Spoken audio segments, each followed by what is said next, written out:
Praise the lord, హల్లెలూయా. ఏదైనా వాక్యము యోమ్ దెబిరీం 19వ తారీఖు 12వ నెల 2025వ సంవత్సరం. మన దేవుడు ఇస్తున్న చక్కటి మాట హబక్కూకు గ్రంథము 2వ అధ్యాయము 13వ వచనం. వ్యర్థమైన దాని కొరకు కష్టపడి జనులు క్షీణించుదురు. ఈరోజు మీరు దేని కొరకు కష్టపడుతున్నారు? ఇది క్రిస్మస్ నెల. ప్రపంచమంతా క్రీస్తు జన్మించాడని పండుగలు చేసుకునే మంచి సందర్భం. అయితే ఈరోజు దేవుడు నీతో మాట్లాడుతున్న అంశం ఏంటంటే, వ్యర్థమైన దాని కొరకు నువ్వు కష్టపడితే క్షీణించిపోతావట. వ్యర్థమైనది ఏమిటి? సూర్యుని క్రింద జరుగుతున్నదంతా వ్యర్థమే. దేవుని కన్నా ఏది ప్రాముఖ్యం కాదు. మనుషులు ప్రాముఖ్యం కాదు, ధనం ప్రాముఖ్యం కాదు, ఆస్తి ప్రాముఖ్యం కాదు, అందం ప్రాముఖ్యం కాదు, ఆరోగ్యం ప్రాముఖ్యం కాదు, ఏది కాదు. ఫస్ట్ ప్రాధాన్యత మొదటిది ఏమిటంటే దేవుడు. దేవుడే నీకు ప్రధానము, దేవుడే నీకు తోడు, దేవుడే నీకు ఇచ్చివాడు.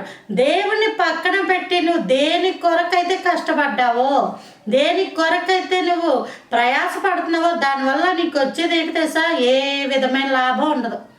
అసలు లాభమే ఉండదు, అసలు ప్రయోజనకరమే ఉండదు. నీ సొమ్ము తిని తిని తిని తిని వాళ్ళు వెళ్ళిపోతారు, నువ్వు అప్పుల పాలైపోతావు. లేదా నీ ఆరోగ్యాన్ని వాడుకొని వాడుకొని వాడుకొని నీ చేత అనేకమైన పనులు చేయించుకొని వెట్టి పనులు చేయించుకొని వాళ్ళు వెళ్ళిపోతారు, నీకు ఆరోగ్యం క్షీణించిపోద్ది. లేదా నీకున్న హోదా పరపతిని వాళ్ళు వాడుకొని వాళ్ళ యొక్క ధనాన్ని వృద్ధి చేసుకుంటారు. నువ్వు వాళ్ళని వీళ్ళని బతిమలాడుకొని ఏదో నీ యొక్క పరపతిని ఉపయోగిస్తావు. ఆ తర్వాత 1-2 సార్లు సహాయం, మూడోసారి నీకెవడో సహాయమో చెయ్యడు. లోకమంతా ఇంతే. అదే నువ్వు దేవుని కొరకు శ్రమ పెడితే, అదే నీ జీవితం దేవునికి సమర్పించుకుంటే, అదే నువ్వు ప్రార్థనలో గోజాడితే, అదే నువ్వు దేవుని యొక్క సంఘ పరిచర్యలో సంఘంలో విస్తారంగా నీ శ్రమను, నీ బలమును, నీ ఆరోగ్యాన్ని, నీకున్న ధనాన్ని, నీకున్న సమయాన్ని, నీకున్న సమస్త హోదాని దేవుని కొరకు ఖర్చు పెడితే నువ్వు క్షీణించావు, అలాగా వృద్ధి చెందుతావు. ఎందుకంటే కాగా తన నామాన్ని బట్టి చూపిన ప్రేమను మరచుటకు దేవుడు అన్యాయస్తుడు కాదు. ఒక్కసారి ఆలోచించి క్రిస్మస్ నెలలో నువ్వు దేవుడిని నిజంగా ఆరాధిస్తున్నావా? దేవుడు నీ యొక్క హృదయంలో నిజంగా జన్మించాడా? ఒకవేళ దేవుడే నీ హృదయంలో జన్మిస్తే ప్రాణం కన్నా దేవుడే ప్రాముఖ్యం.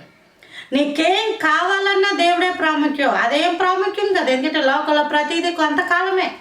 ఆ తర్వాత వాడి యొక్క అవసరతలు ఉంటావు. అదే దేవుడు సదాకాలము సర్వకాలము ఈ లోకమందే కాదు పరలోకమందును ఆయన దేవుడై ఉన్నాడు. పరలోకాన్ని ఇచ్చే గొప్ప దేవుడై ఉన్నాడు.